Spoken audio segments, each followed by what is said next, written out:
All right, hi, welcome back to another episode on Let Kids Play. I'm your host, Nayetta. Thank you for joining me today, whether you're on audio, listening to me on Spotify, Apple Podcasts, Google Podcasts, YouTube. Hey to all of y'all. I'm so excited we can all join me for another episode. I truly, truly appreciate it. Okay, so I have my notes here. Y'all know I wear glasses, but the glasses with the glare, not the camera. So the note's gonna be up like this while while I make sure mommy brain doesn't kick in so that I can, give you everything that you need from today's episode. So today we're talking about 5 play-based activities you can do this summer with your kids. Super simple, doesn't require a lot of prep work from you. The kids will also be learning, working on fine motor, gross motor,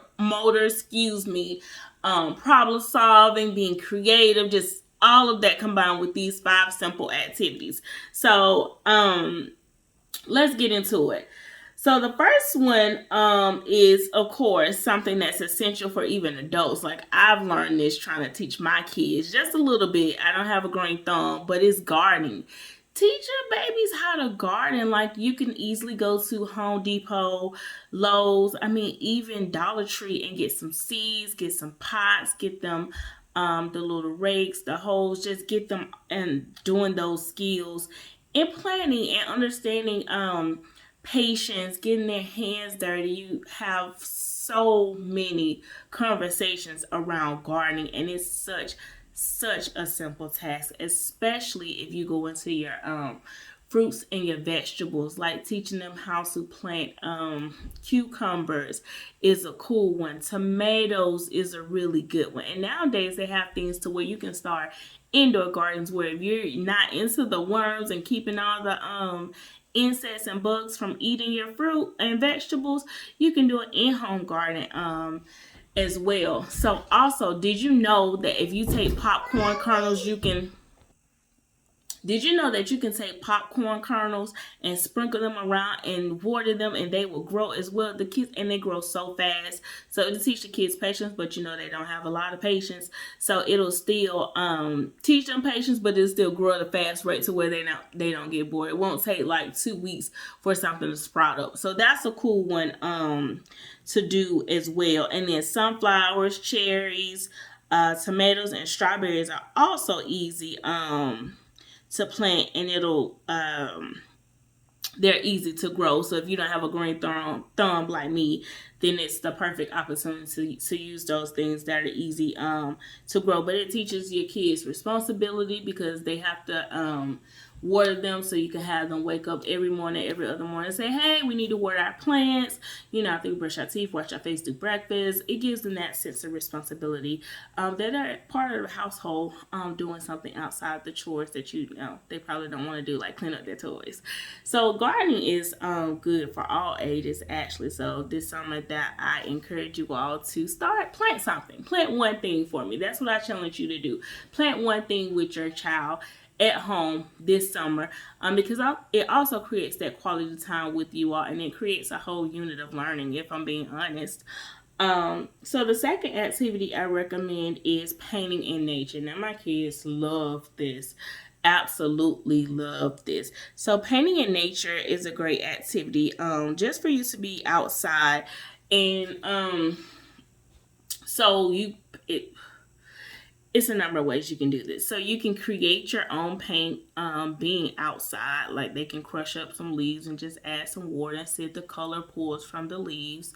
Or you can add some dirt, add a little water, and they'll get brown paint, or they'll get muddy paint, whatever their little imagination tells you that it is.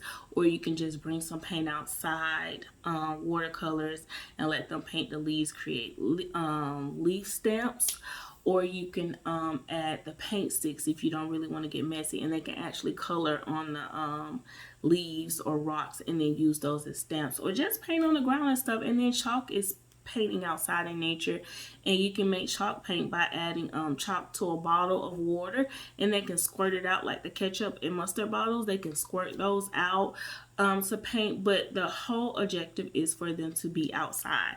And I know it's hot. If you're in Georgia like me, it's up to the high 80s. So I recommend getting outside before 10:30 and then after 5:30. Those are the windows that we usually go outside, so that it's not scorching hot, because yeah. But if you do get outside in between that time when it's really, really hot, remember to drink water, sunscreen, and just be aware of the safety risk of being outside when it's really, really hot. So try to stay out there about 15 minutes versus the recommended 30 minutes when it's really, really hot, and wear hats. So the third thing, excuse me, I can't talk today, is really simple, is bubble blowing.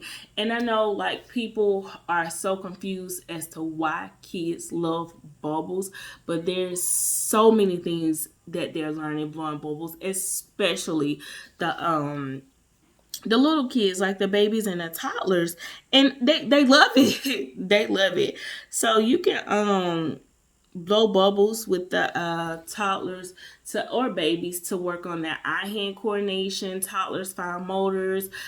They're teaching them to actually blow is a skill within its self, because that helps their tongue in their mouth also work on developing different sounds, because when you blowing like that, you're also saying war, you're creating that W sound, so that helps a lot. Their fingers holding the wand, the dipping, trying to get it into the bottle, that takes focus for them. Those are all the things that they're learning from just blowing bubbles. They're running around, so that's that gross motor. You can create a game, put your 2 feet together, and then jump to catch the bubble. So that's making sure that they can hop properly. Those are the things that the pediatrician asks you, if they put 2 feet together hop, or do they hop 1 foot on the other. So those are all some things that bubble blowing would do for your kids. And also, if you want to get creative with it, you can add a little like drop of food color to do your work on your colors with it. You could do the bubbles and be like, oh, let's spell your name. The first bubble is what letter? D. Like that. So it's just so many ways that you can get creative with bubbles. And then if you have older kids, like I have a mix. I have a toddler, and I have my son that's going to the 4th grade. We actually create bubble wands, and I can add that in as a download. But you can create a bubble wand from either a pipe cleaner, where it's simple if you have the younger kids, and then the older kids is actually a STEAM activity, to where you can recycle a water bottle. I won't show the brand. So a water bottle like this, you cut the top off of it, and then you could put like a sock or a stocking over it and let them decorate it, tie it on the end, and then you can dip it and they can blow through it, and that's their bubble wand as well. So there's just a number of ways that you can incorporate bubbles with all kids.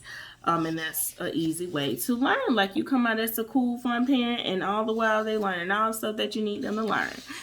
So the 4th activity is a sensory band. So a sensory band is a wonderful way for kids to explore different materials and things like that. And you can put just about anything in a band, and it's a sensory band. And the purpose of the sensory band is to just get your kids familiar with different textures and things like that. And it's also a good way for them to either understand, like, I really don't like this texture.